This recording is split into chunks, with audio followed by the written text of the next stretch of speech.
The planet is heating up. The oceans are becoming filled with plastic. Change starts now. Change starts now. We're on a countdown To zero waste. 5, 4, 3, 2, 1. This is the Zero Waste Countdown Podcast. Here's your host, Laura Nash. Hello, everyone, and welcome to the Zero Waste Countdown podcast and radio show.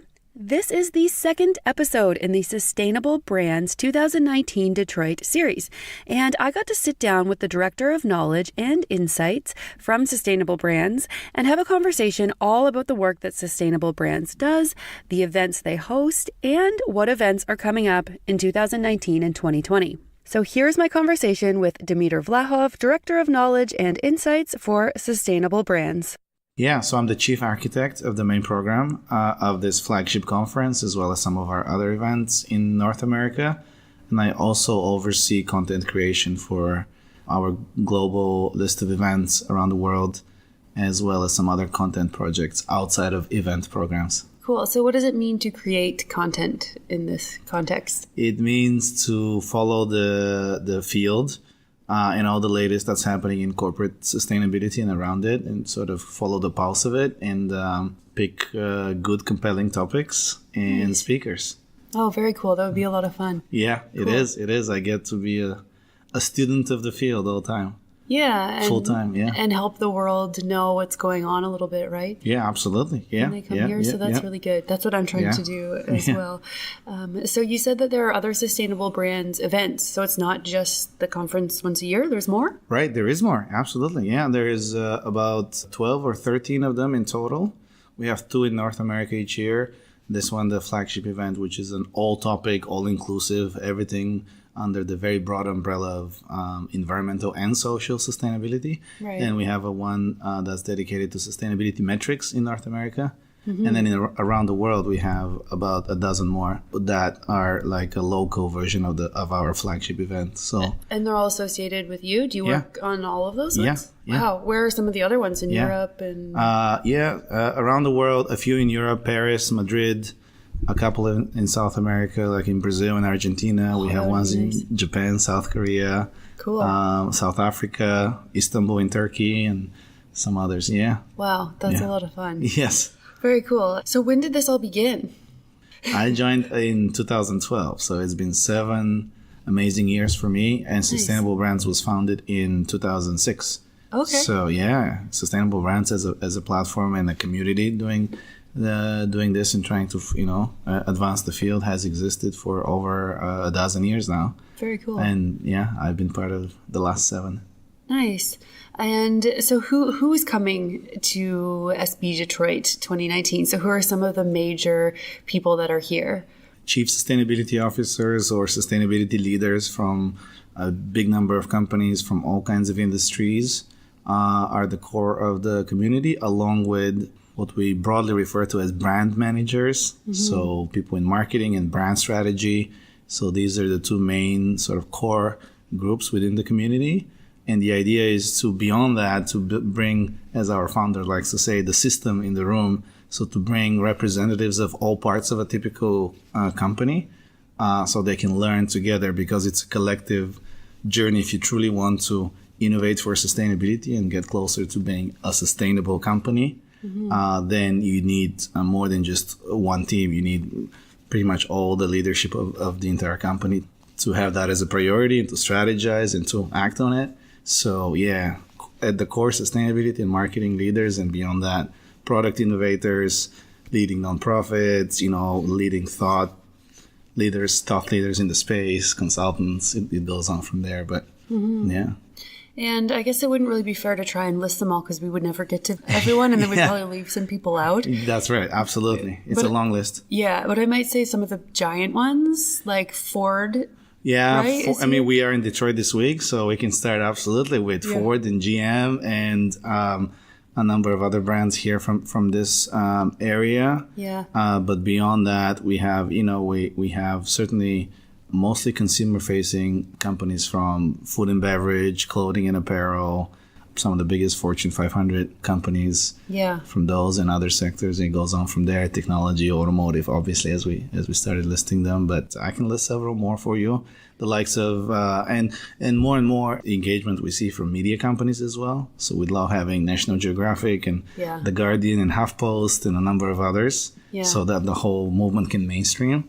Which is one of our key objectives. Scientific American. Is here. Led one of the panels that I went to yesterday. Haven't got to too many, but but we also have Danone, and we have Procter & Gamble and Unilever and Timberland and the North Face and North Face is here. Target, and it goes on from there. Yes, nice. Yeah, absolutely. Yeah, even Nestle's here too, which is cool because Nestle's here in a big way. They're very active in our community. Yeah, and they've got 2 different bottles now that are 100% recycled plastic, which is really, really good to see. And they're trying to find ways of getting those plastic bottles back into the recycling stream. So one of the most popular sessions that we had so far. We're halfway through, but one of the most popular sessions we had so far was a session on initiatives tackling plastic waste, everything from recycling to using less plastic to begin with, to recovering plastic waste from oceans and rivers and the land. And it was a really packed session in both senses. There was the room was packed, but also we had 12 companies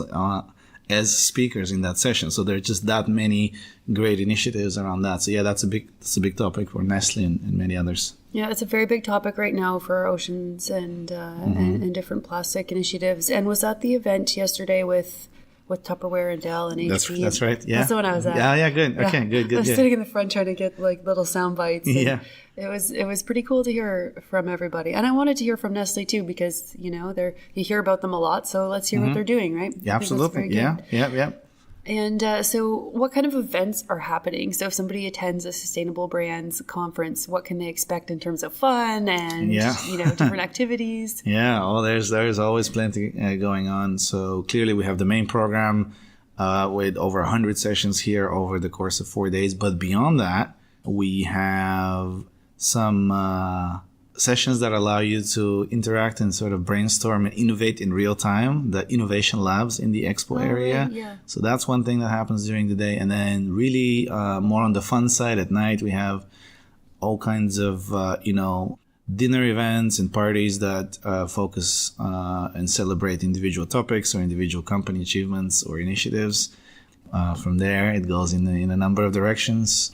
We have been known to party as a community late into the night, on a week like this, because it's you're kind of back with your tribe in a way. There's that sort of community feeling. Yeah, that's cool. Yesterday I was walking around the expo till about 8:30 at night, and I had a beer, and I was of course it all starts there actually, because that's the jumping off point in the early evening and into the evening at the expo. With drinks and all kinds of little events over there, and then it transitions into fun events outside the building. There's music playing and everything, and there was food. So I usually just bring my own containers, and I would normally never take like plates or cutlery that's plastic that was provided, but they're compostable. They are, yes. We're very happy about that. And in addition to that, so we always seek to try to not compromise on that front. So certainly all those that we're using this week are compostable, but on top of that, we're offsetting our carbon footprint as well as water, and we have a waste partner as well. So this event is actually entirely carbon neutral, water neutral, and waste neutral. Yeah, even despite the obviously some small amount of waste we generate.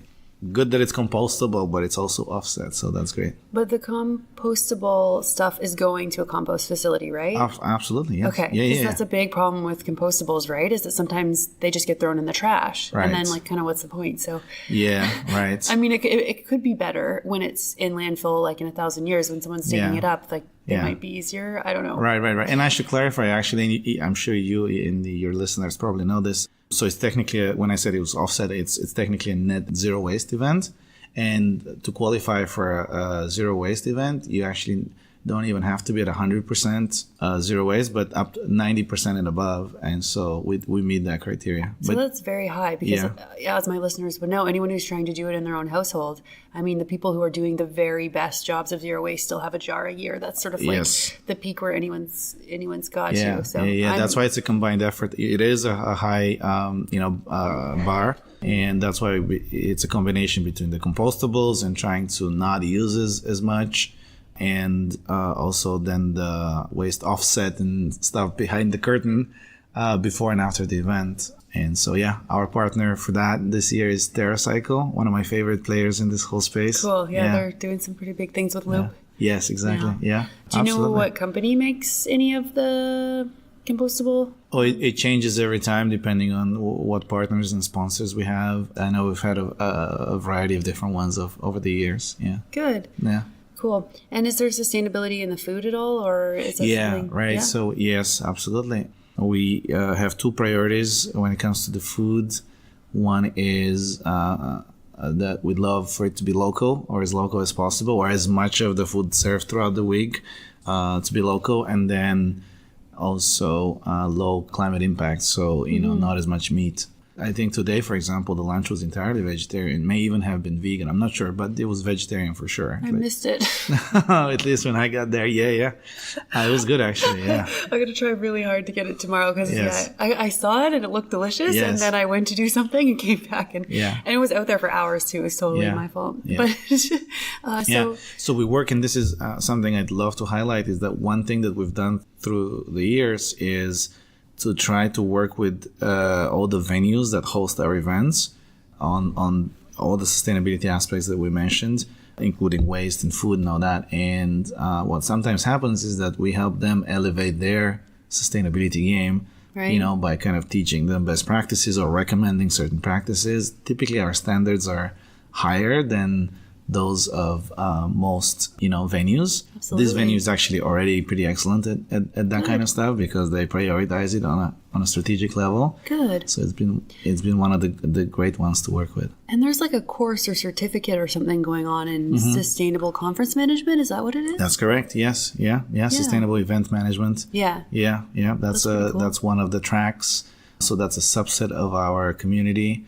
With just one of many topics, but it is a topic, and so they have meetings here throughout the week, all kinds of event planners who want their events to be as sustainable as possible, and that's really taken off. It's mainstreaming in that industry, which is very important because, as you know, a lot of events, a lot of conferences get run all the time, all over the place.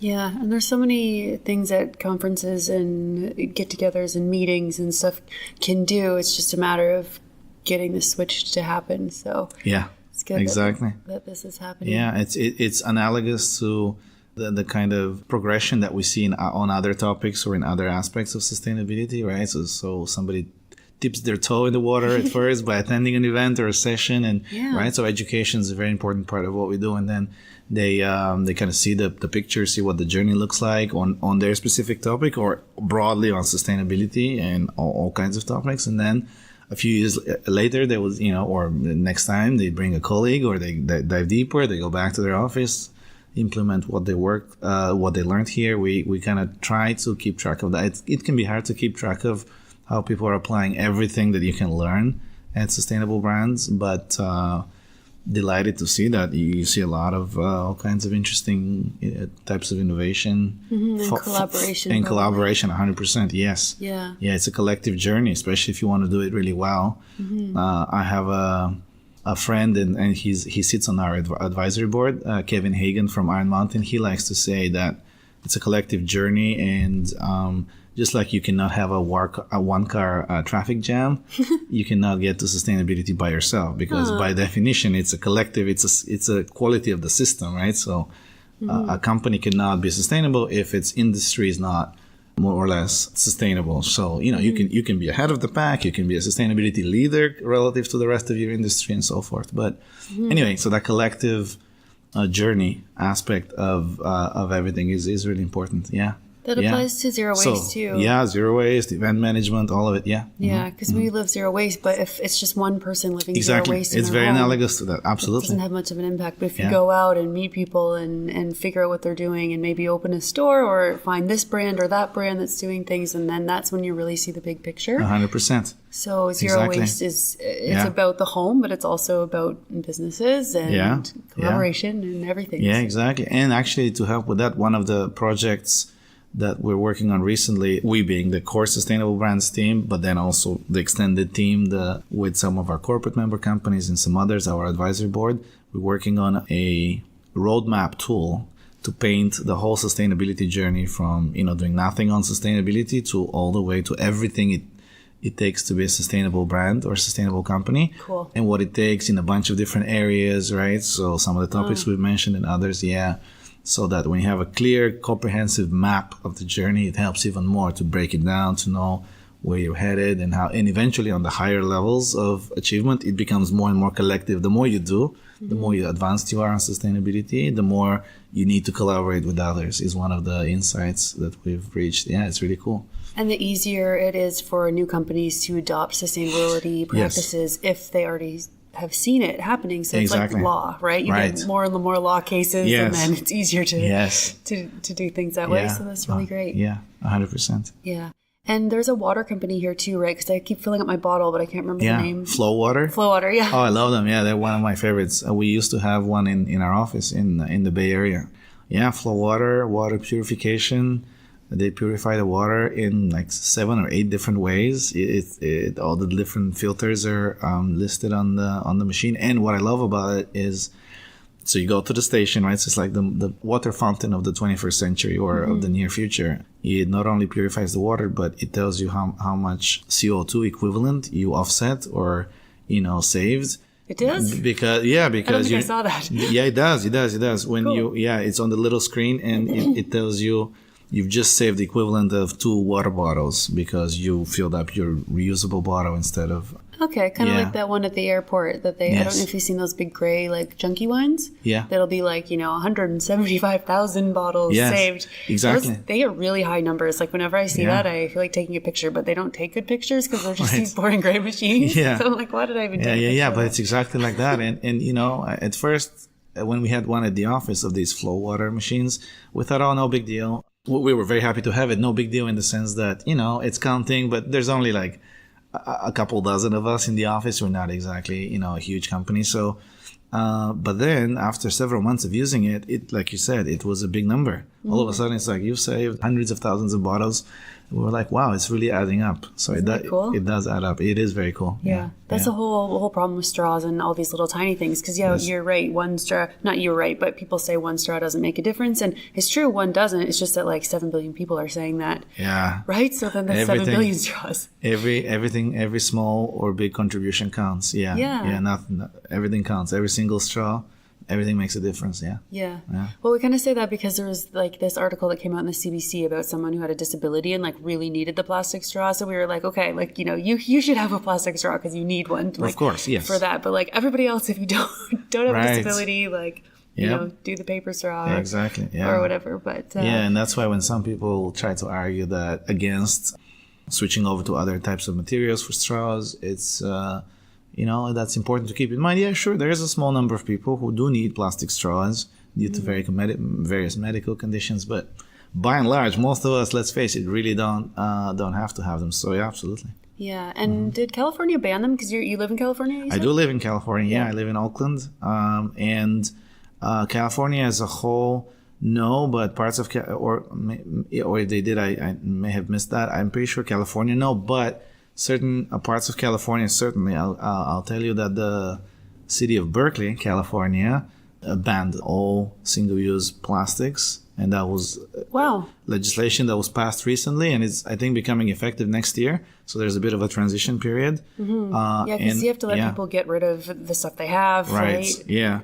And then San Francisco and a number of other places in the Bay Area banned single-use plastic bags specifically, right? So bits and pieces in many places in California. Specifically about single-use plastics. Good. And so there's some progress. I don't think that's enough, but it's definitely going in the right direction. Yeah, and is there a penalty for it? Yeah. In the version that the city of Berkeley is implementing, there's actually a penalty for it if you did not bring your own container or you really need to use it. First of all, by law, they're supposed to now have compostable or biodegradable replacements for everything. So, forks, knives, plates, cups, everything you could think of, to-go containers.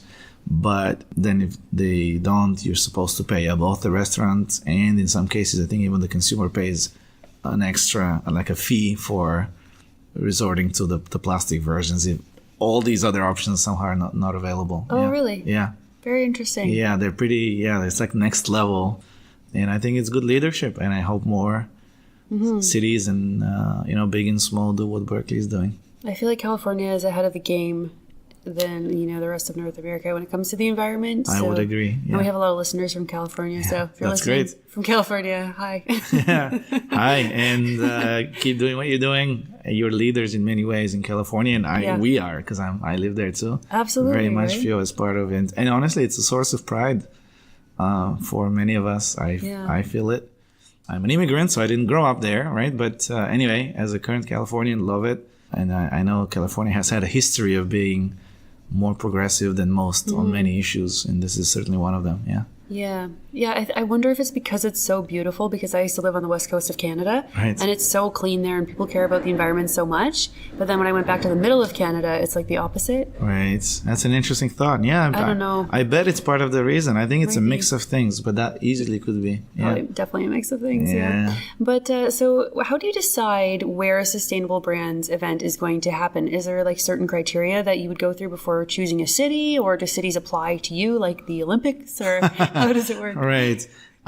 So it works in a couple of different ways. For our events in North America, we choose the cities, and we try to, for the first several years, it was always on the West Coast, always in California. Yeah. And in Monterey, California, and then in San Diego for 5 years.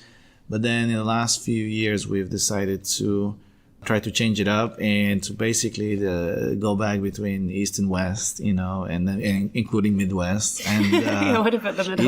East, West, and Middle, absolutely. And then for the international events, they apply, and they meet certain criteria and they show a certain level of knowledge and understanding and the type of partners we seek. Then they get approved. Yeah. So very cool. And what about Detroit specifically? Because there are some initiatives happening around town that are pretty cool, right? And that are actually part of the event. Yeah, absolutely. So Detroit was an excellent choice, and one we're really delighted about on a number of levels.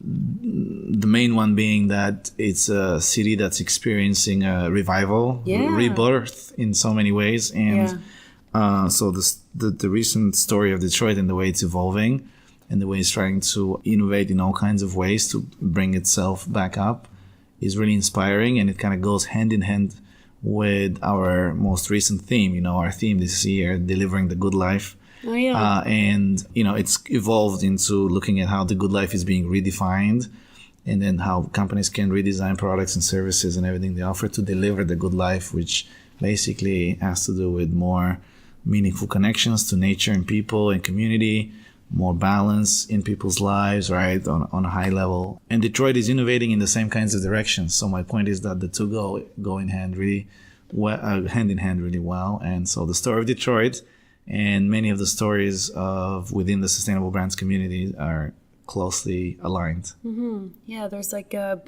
some beehive projects here. And specifically, I can share with you a few of my favorite of a big range of innovators in Detroit that are doing cool things. Yeah, there's some urban beekeeping. Yeah. So a way to keep people employed and help bee populations stabilize and grow. So win-win and make delicious honey on top of all that, of course. Amazing.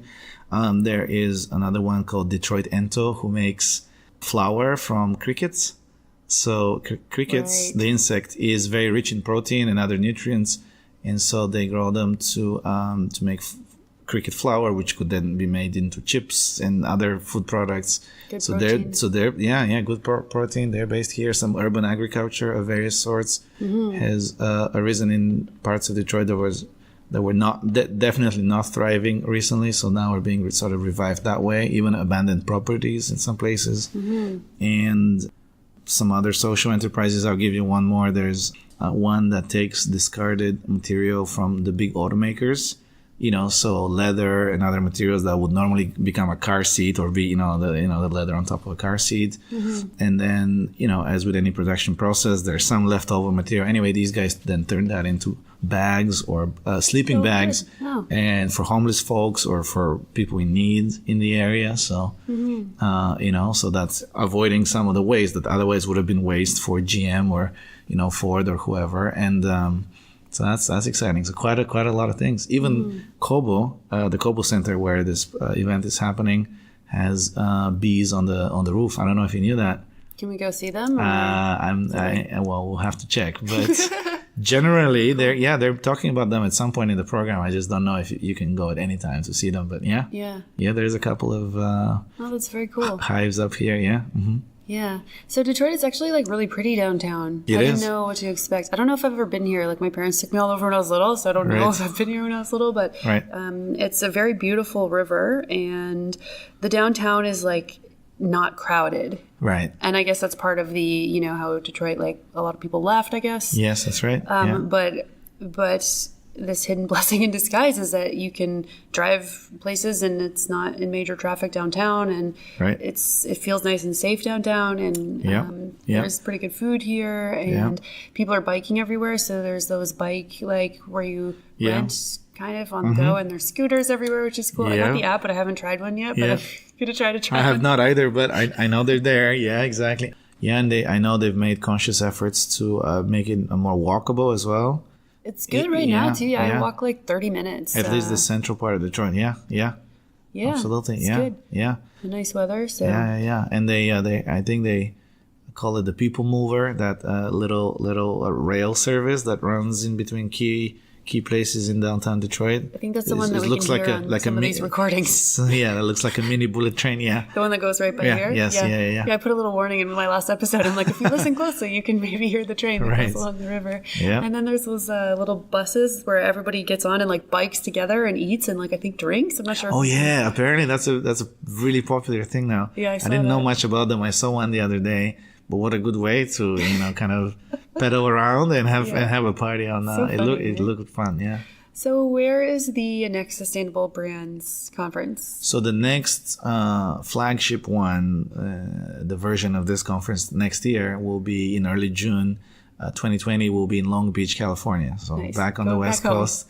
Yeah, for next year. Yeah. I'm sure we'll come back out after that. And then, but that's in June 2020. Before that, we have a number of them coming up in the fall. We have 2 in Europe, for example, 1 in Spain in October, and 1 in Portugal, which is a special one because its name is SB Oceans. So we have a sort of a single topic deeper dive in Portugal in November that will explore all the different aspects of all the challenges related to oceans. Very good. Plastics and ocean acidity and a number of other things, the effects of climate change and all kinds of things. So, yeah. So will that be all brands, or will there be some scientists there too? It will be our usual spirit of trying to bring the system in the room. Certainly brands at the center, but yes, leading nonprofits, researchers, absolutely, some scientists, artists. Even here this week, we have some National Geographic explorers and some others, that aspect of bringing, a more visceral, immersive experience to it is important for overall awareness, of course, out there in the world, but also even in our community who mostly know all the challenges and are working on them. All the audio-visual engagement and stimulation is there. So there'll be plenty of that at SB Oceans. Will it all be in Spanish or? No. I think it will be an international event in many ways. Many of the contributors are international or not locals, so it will be in English. Mm-hmm. Or sometimes for the parts that are in the local language, there's translation. So yeah, we just had an event in Paris a month ago, which was largely in English. There were some French-only parts that were translated. Oh, good. And is there anything that you do in your life on your daily activities? You live in California, so you probably do quite a few things that are sustainable. To try to have a sustainable lifestyle? Yeah, absolutely. So I've been car-free since 2007. Wow. Yeah, so I don't have a car. I haven't had one for a dozen years now. So how do you get And to I only work? had one briefly in college. So it was only for a couple of years in college, which was in Ohio. That's a different story.